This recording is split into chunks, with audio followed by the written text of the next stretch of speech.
Fala, planejador! Hoje é dia de mais um artigo do nosso mapa mental do planejador de obras. O tema de hoje é sobre os 14 DCMA Points. Em 2005, a Agência de Gerenciamento de Contratos de Defesa dos Estados Unidos ela implementou um teste de avaliação de cronograma baseado nos 14 pontos para ajudar esse departamento de defesa, a analisar o enorme volume de contratos e cronogramas que os foram encarregados de gerenciar. Anos mais tarde, esse teste de avaliação desses 14 pontos do cronograma tornou-se uma diretriz amplamente utilizada em muitas ferramentas de softwares, como o Acumen Fuse, o Primavera P6, Primavera Risk, daqui a pouco o Project aí deve ter, Mas o que é exatamente este teste de verificação dos 14 pontos do DCMA, Bem, essencialmente, ele está avaliando se um cronograma está bem elaborado, Ele é bem parecido com o que eu falei no artigo anterior, no vídeo anterior sobre o GAL, Também verifica. Muitas listas de verificação são baseadas nele. Eu gosto de montar a lista de verificação baseada nos 14 e no GAL. Então, assim, ele avalia se um cronograma foi bem elaborado, Se ele adere a um conjunto de melhores práticas consideradas importantes para o sucesso do gerenciamento desse cronograma. Esses benchmarks, são divididos em uma lista de 14 verificações. Então, vamos lá. Qual é a primeira? A primeira é aquela clássica, Verificação da lógica. Então, a lógica está completa? Existe atividade sem relacionamento? Todos nós sabemos que um cronograma é uma rede. E se não está fechada devido à falta de lógica, não é possível ter um caminho preciso. Então, assim, é permitido que 5% das atividades estejam com problemas de relacionamento. Quando eu digo, assim, problema de relacionamento sem predecessora ou sucessora, Lembrando que se uma atividade... Lembrando que start não serve como sucessora para fechar a lógica e finish também não serve, como predecessora para fechar a lógica. Vou dar um exemplo. Temos uma atividade de escavação e a concretagem ligadas por start mais 10 dias. Então, assim, passaram esses 10 dias, começou a concretagem, esse link simplesmente ele morreu, Porque agora nada mais liga a escavação da concretagem. Então, no cronograma pode ocorrer uma situação esdrúxula, como a escavação ela durar mais tempo do que a concretagem. Isso está certo? Óbvio que não. Ninguém vai conseguir concretar sem terminar a escavação. Então, por isso que o Primavera ele tem algo muito interessante, que ele permite, na mesma atividade, você fazer 2 tipos de link. Início e término, que aí você fecha a lógica, Quando tem esses casos de atividades em paralelo. Eu faço isso direto. Não tem desculpa para entregar um cronograma, com a lógica aberta. Tem muita gente que entrega assim, escavação, SS com forma, SS com armadura, SS. Gente, fecha a lógica. Não tem dificuldade alguma. Não tem por que entregar um negócio com lógica aberta. O segundo é procurando por leads. Eu seria até mais criterioso aí nessa questão desses links, que o DCMA permite 5%. Para mim, é 0. Só pode faltar... A única que pode ficar sem predecessor é a primeira e sem sucessora é a última e acabou. E os milestones também não tem problema nenhum o milestone ficar sem sucessora. A não ser que o milestone, aquele milestone que a gente coloca, separadinho, aquela parte de milestone do contrato, Então vamos lá. Procurando por leads, que é o segundo item. Leads, que são os lags negativos, Os lags negativos, eles são chamados de leads, E esses retardos negativos eles podem causar vários tipos de problema no entendimento da rede de acordo com o DCMA, coisa que eu não concordo. Para esse guia, a tolerância é 0. Eles não admitem, Eu já tenho uma opinião contrária. Se for um lag, um lead, né, do tipo finish start menos 10 diazinhos, para mim ok, não tem problema algum. Procurando por lags, que são as postergações positivas. Tem planejador que adora um lag, né? Em vez de detalhar um pouco mais as atividades, ele mete um lag ali. É a cocaína do planejador. Cruz credo. O DCMA ele é um pouco mais tolerante com os lags positivos, né, do que com os negativos. Mas o objetivo é utilizá-lo o mínimo possível. Então, assim, o DCMA ele estabelece que apenas 5% dos relacionamentos podem ter lags. Quarta verificação, né? O quarto ponto de verificação é o tipo de relacionamentos corretos. Eita! Né? O Primavera, o Project e outros softwares, né? Eles suportam 4 tipos de relacionamentos, né? O Finish Start, Start Start, o Finish Finish e o Start Finish. Mas isso não quer dizer que você vai sair utilizando aleatoriamente, né? Conforme o seu entendimento. O DCMA ele entende que o cronograma bem elaborado ele possui 90% dos seus relacionamentos do tipo Finish Start, que é o término início, né? Todos sabemos que o Start Start, como sucessora, não fecha a lógica, e o Finish Finish, como predecessora, não fecha a lógica, né? Isso tudo depende. Qual é a minha opinião? Depende. Se você está com um cronograma de integração, um cronograma aquelas primeiras entregas, não precisa ser tão criterioso. Você pode aceitar uns 60%. Né? Agora, aquele cronograma que está sendo entregue, né? Eu estou entregando um cronograma agora detalhado, né? Aquele cronograma que esse é o cronograma detalhado que vai ser utilizado. Aí já tem que subir, né? Tem que ser, já pode utilizar uns 90, 80 e pouco, tá certo? Uso demasiado de restrições fortes, que é o quinto ponto. Então, a utilização, né, de restrições sempre afeta a lógica do cronograma e pode estatizar uma programação. Datas, né, do cronograma elas são para serem obtidas e não determinadas. O DCMA ele diz que não pode haver mais do que 5% de restrições rígidas, aquelas hard constraints. Só que aí fica um negócio. O que é hard constraint? Porque dependendo do software ele entende diferente, né? Alguns entendem que hard constraint é aquela terminar em, começar em, e a soft constraint é aquela mais breve possível, né? Ou mais tarde possível. Enquanto outros entendem que hard constraint é aquela must finish by, né? Aquela deve terminar. Essa deve terminar é tolerância zero, tinha que ser banido dos softwares, né? Então, eu entendo o seguinte, restrição do tipo precisa terminar em, que geralmente ela é mandatória, né? O programa ele olha primeiro isso, depois olha o relacionamento. Porém, se o relacionamento entre as atividades não permitir, o relacionamento é o que manda, é menos prejudicial, né? Ele aceita 5%. Eu já acho o seguinte, eu aceito o que a fiscalização aceitar. Tem que ser justificado. Você quer botar 10? Tá bom, os 10 têm justificativa para serem aquilo? Então beleza, aceito os 10. Restrição só sobre justificativa. Folgas totais muito altas, né? Sexto quesito.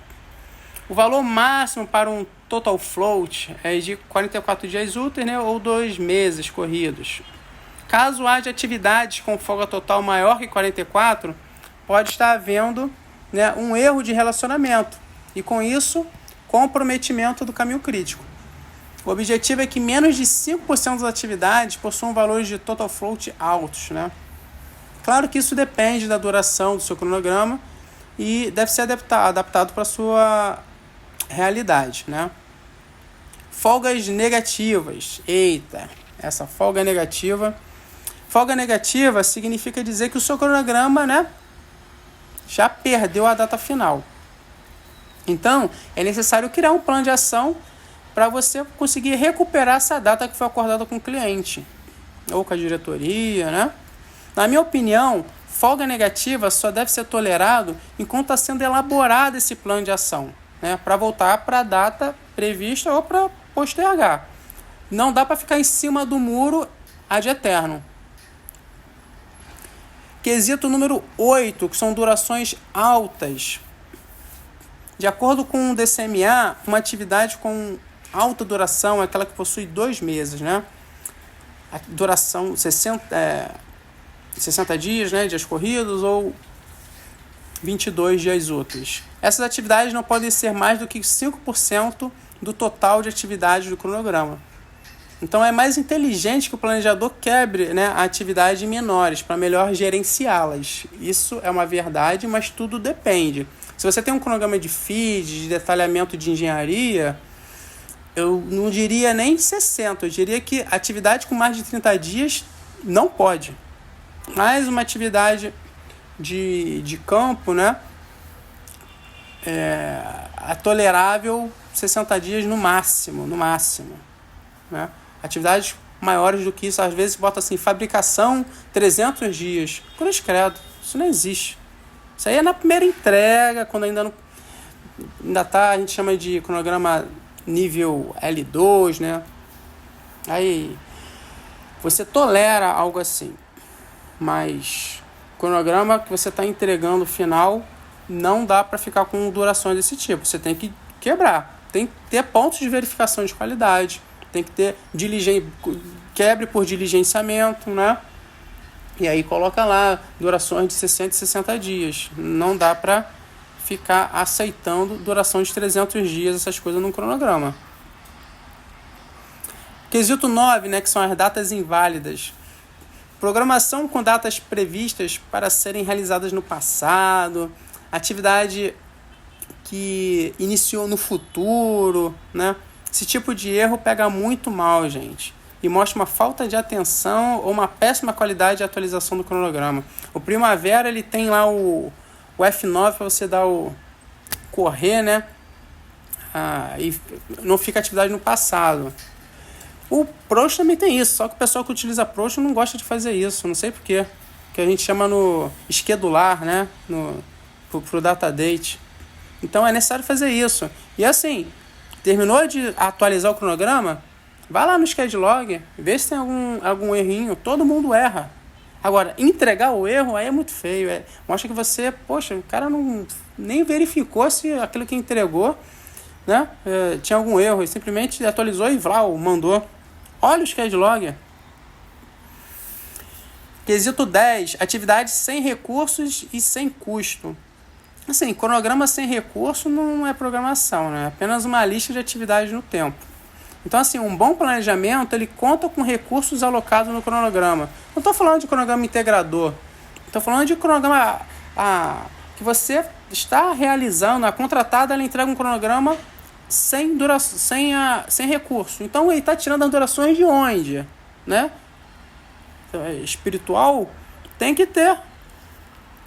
E uma coisa, quando tem assim um gerenciamento de recursos, né, ele ajuda um bom gerenciamento dos recursos. E esse bom gerenciamento de recursos, né, ele gera ganhos substanciais no projeto em diversas áreas. Uma gestão integrada de custos também gera otimizações e percepções de restrições, às vezes, de custos, né, de fluxo de caixa, às vezes priorizar uma área por questões financeiras. A gente não entende porque algumas ações são tomadas. Você ajuda, né? Quanto mais, não precisa ser algo preciso, mas é melhor ter algo que vai te direcionar do que não ter nada. Coloque recursos também, recursos do tipo custo, né? 11. Índice de descolamento de datas, né? Esse índice ele informa de forma bem primária, né, o quanto sua previsão de datas do cronograma foi precisa. Ele controla em termos percentuais quantas atividades terminaram na data prevista do baseline. Quantas terminaram diante de quantas existem, é um percentual, né? Então é algo mais quantitativo, né, do que qualitativo. Porque se você atrasa uma atividade no caminho crítico, é pior do que atrasar 30 de caminhos secundários, né? Então é algo só para ter. Quesito 12, integridade do caminho crítico, né? Essa aí é importantíssima, né? Essa 12ª verificação, ela testa se a lógica de relacionamento do cronograma permite obter um caminho crítico real, né? O DCMA ele verifica através de um teste, né, de sensibilidade, onde ele coloca 10 dias no caminho crítico. O cronograma atrasou a data, né, desse caminho crítico, né, a data final em 10 dias. Se atrasou, botou 10. Atrasou 10, está perfeito. 13º, o índice de cumprimento do caminho crítico, né? Para você ver, né? O caminho crítico é algo tão importante que ele tem um monte de verificações. Então, esse índice ele mede os marcos de atividades presentes no caminho crítico, né? Se estão sendo cumpridos no tempo. Esse índice ele funciona como se fosse um buffer, né? Um pulmão de fim de projeto. À medida que esse pulmão ele vai sendo utilizado por causa dos atrasos no caminho crítico, né? Os seus dias de folga são gastos e o índice vai piorando. É folga no caminho crítico? Caminho crítico não é folga igual a zero? Não, gente. Caminho crítico é o maior caminho. Não tem nada de folga zero. Caminho crítico pode ter 30 dias, mas ele é o maior caminho. O conceito de caminho crítico é o maior caminho. Então, ele verifica esse buffer, ele verifica o quanto está sendo consumido, né, desse pulmão, e você está vendo o quanto você está... A velocidade com que esse pulmão está sendo consumido, você vai verificar se você vai perder ou não esse projeto. Então, isso é excelente para aqueles planejadores que gostam de... Você vê o cronograma atrasando e a data final nunca se perde, né? Tem um milagre aí acontecendo. Então, isso ajuda a esse tipo de problema. Então, assim, se o índice está maior do que 1, significa que o caminho crítico ainda tem uma folga para atraso. Mas no momento que esse total float, né, vai sendo consumido por atraso no caminho do cronograma, aí você está perdendo, vai se aproximando de 1. Né? Nesse momento, podemos dizer que o caminho crítico não pode mais atrasar, senão haverá atrasos, né, no final do cronograma. Monitorar esse andamento é uma tarefa interessante e é permitido, né, CPLI 95%. Abaixo disso, entende-se que a data final do projeto está perdida ou irrecuperável. E temos a última, que é o 14º, que é o índice de execução da linha de base, né, que é o BEI. Esse BEI ele visa mostrar o quão bem o cronograma está cumprindo as datas estabelecidas no baseline. Numa linguagem simples, ele procura observar se o empreiteiro, né, ou quem quer que seja, completa as suas atividades como estava no baseline. Podemos dizer que esse índice ele é semelhante ao aquele SPI, né, que é o Schedule Performance Index do Earned Value. Então, assim, caso esse índice esteja abaixo de 95%, ele não passa nesse quesito. Então, gente, em resumo, meu planejador, caso queira saber um pouco mais sobre essas fórmulas, sobre esses quesitos, né, sobre essas diretrizes, deixa aí no comentário. O Primavera P6 ele possui um relatório que verifica, faz a maioria desses testes, né? A partir do 22 é o Schedule Checker. E o RISC também tem, que é até um pouco mais completo. E também compartilha nos comentários, caso a sua empresa utilize algum tipo de lista de verificação, né, para auditoria de cronogramas. É necessário que a gente troque experiências. Beleza, planejador? Fica na paz e bons estudos.